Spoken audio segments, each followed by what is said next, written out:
Welcome back to more UCL Fantasy content. This will be the best wildcard team for Matchday 6. I believe will be a very popular time to activate the chip, and I've got it still available myself. It's between that, a -4 hit, and 2 free transfers, and I'll talk about my transfer plans in the team selection video coming up, and I'll make a final decision during the deadline stream on Tuesday. Be sure not to miss it by smashing the like button of this video, getting it to the 200 likes, and subscribing to the channel. We're looking to push towards 31,000 subscribers and new goals in the new calendar year. We've hit a lot of milestones in the last couple of months, so thank you very much for your support, and check all the links in the description below, including my Patreon and the championships for early access to my videos, amongst many other perks, the Discord server, UCL Fantasy League, Draft Hound, as well as Spotify. But let's get straight into this, building the best 50-man squad with the wildcard.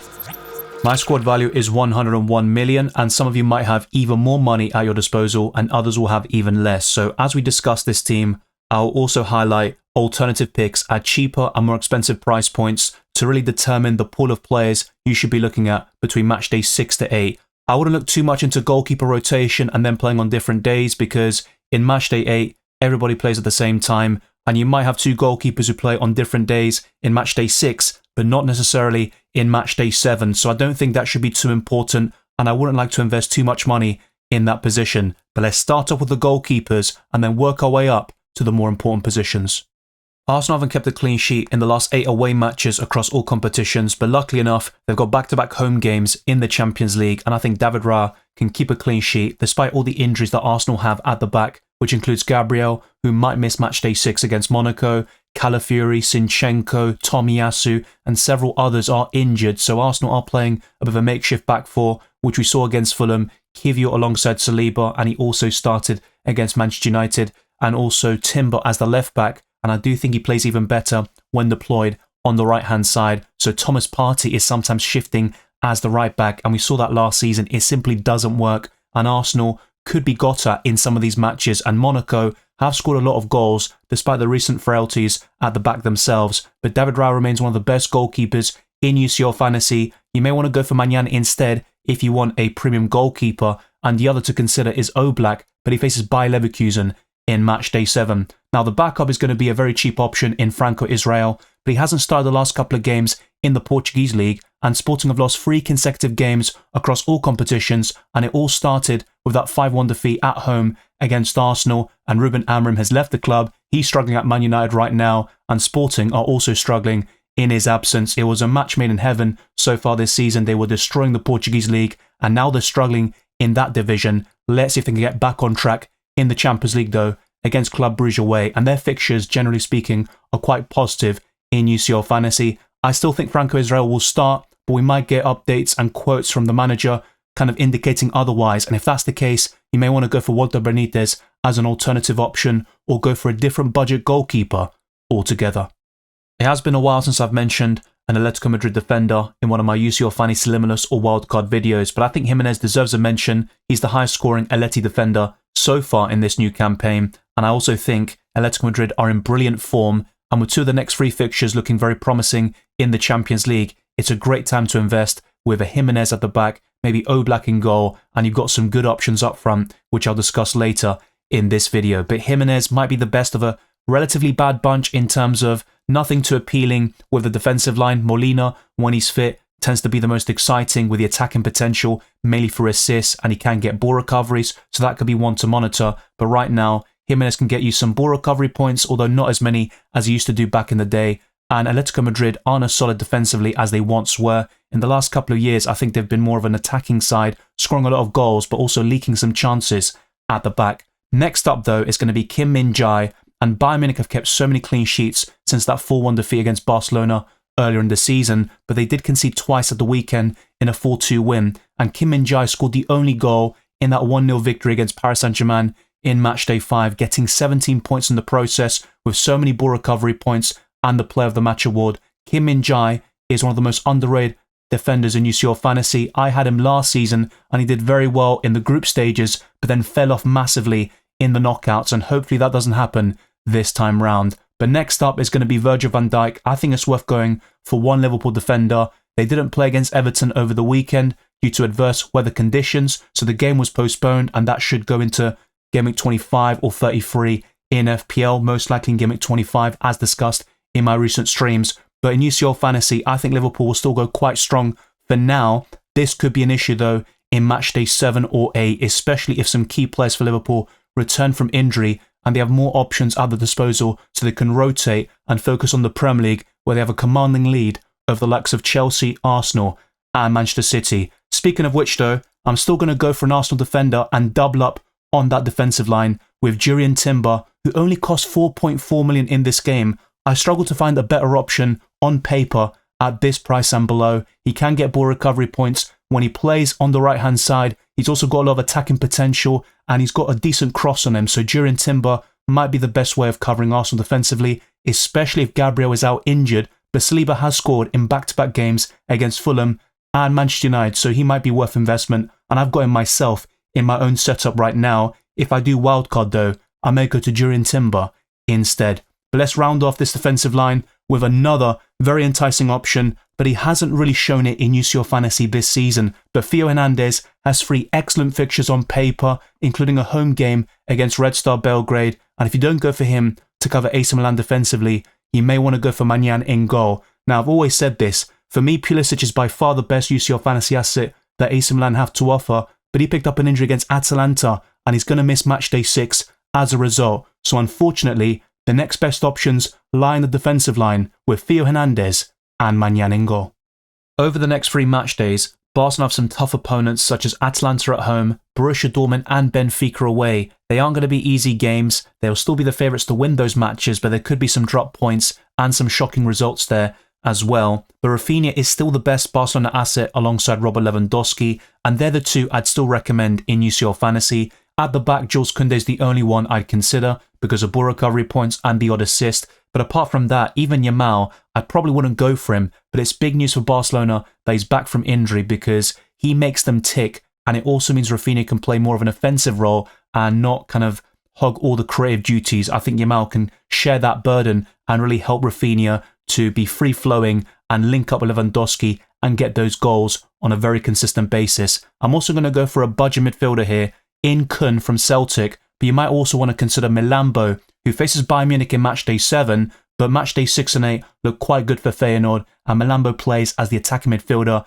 and starts week in, week out. He also returned recently from an injury, so you might want to be careful with that, but I think he's a very good alternative to Kun, and both of them are the best budget midfielders at 5 million or below. But let's now go to the most exciting options for me. Mohamed Salah is one of them. He has been flawless in the Premier League so far this season, almost flawless at least. But in the Champions League, only 1 goal, and he missed a penalty against Real Madrid. Luckily enough though, he is getting the assists and at a very consistent rate at that. Let's see if he can also build upon the goals and maybe do a late charge for the European Golden Boot with the next 3 fixtures, which Liverpool would be favourites in every single one of them. But could Salah be rotated in matchday 7 or 8?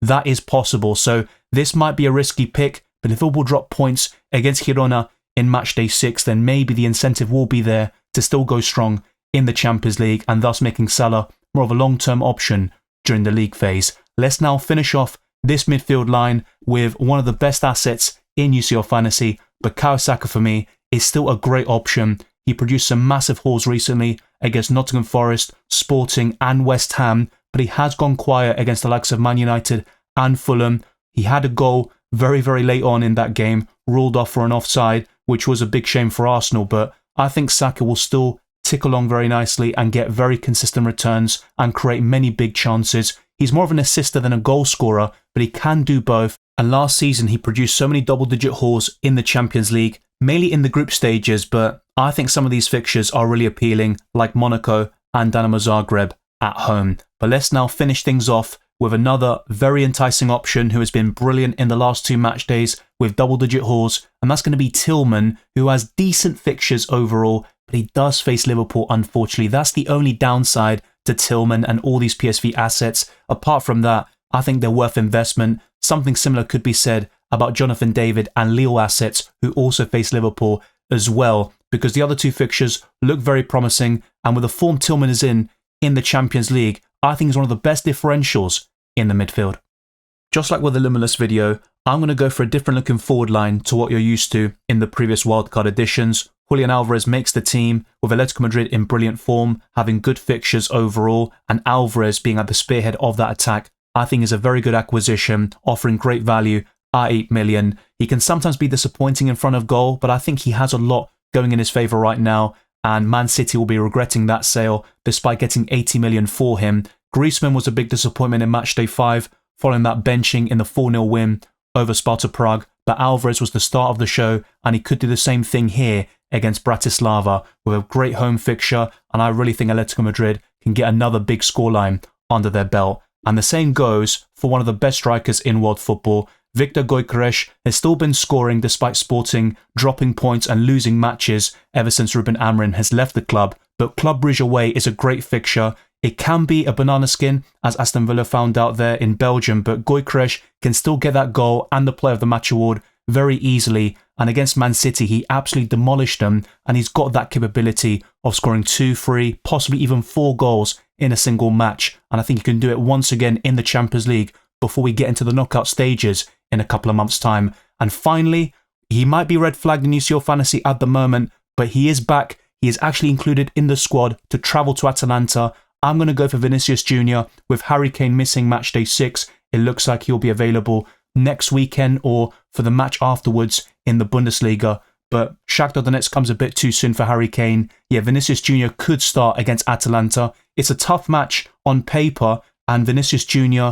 has been carrying that Real Madrid team all season. I think they're rushing him back to really build some momentum because they need him in the Champions League to get out of this precarious situation, but he can deliver a magical performance against the best teams in the world. He did it in the Champions League final against Borussia Dortmund. He did it once again against the same opposition only a couple of weeks ago with a hat-trick, and against AC Milan in that 3-1 defeat. Vinicius Jr. was one of the only players who could walk away from that game with his head held high. Now, other options would include Robert Lewandowski. Despite the tough fixtures, he is still in brilliant form, scoring in virtually every single game for Barcelona this season. You've also got Harry Kane, but it looks like he's not going to be in the squad, unfortunately. But you might want to invest in him around matchday 7 or 8, with Bayern Munich still having plenty to play for in the Champions League phase. You've also got Guirassy, but I'd rather invest in him in matchday 7 after the Barcelona fixture is out of the way, but he could definitely score in that game, and he's been very consistent for Borussia Dortmund this season. And you've also got Antoine Griezmann if you want to go for a different sort of striker from Atletico Madrid,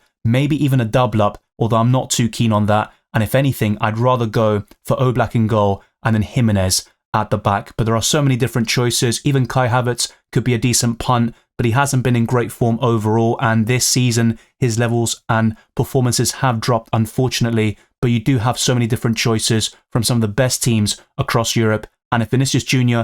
is touted to start, and it looks like all the rumours point towards it, I would invest in him on the wild card, on the limitless, and also with your normal teams. Jonathan David is in my own squad, and he scored a brace and got an assist against Brest on Friday night, so 2 Champions League teams going at it. So there are so many different options we can choose in the midfield and forward line as always, but it might seem even less so than recent weeks because Erling Haaland has tough fixtures against PSG and Juventus away over the next 2. You've got Harry Kane most likely out, and we have to look elsewhere with the forward line. But let's talk about the captaincy, and on Tuesday, the 10th of December, I would probably go for Mohamed Salah, who I believe will start in this game, and we've also got the early kickoffs here, so we can see if Salah starts. If he does, I would definitely go for him. An alternative on the 10th of December would probably be Gyökeres, but you might want to go for Vinicius. I'm not against that at all, but I think Gyökeres would be the backup captain just in case Salah doesn't start that game.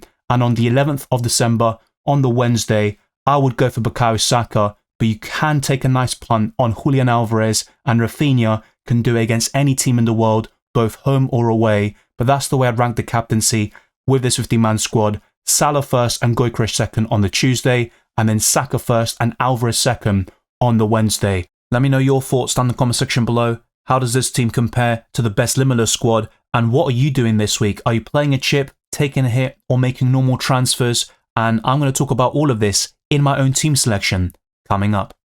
That wraps up another UCL Fantasy video. This was the best wildcard team for Matchday 6, and things do change very quickly in this game with injuries, suspensions, and many other circumstances. On screen you can see the UCL Fantasy League. There is an auto-join link in the description below to make it very simple, and we've got thousands of members making it the most popular UCL Fantasy League in the world.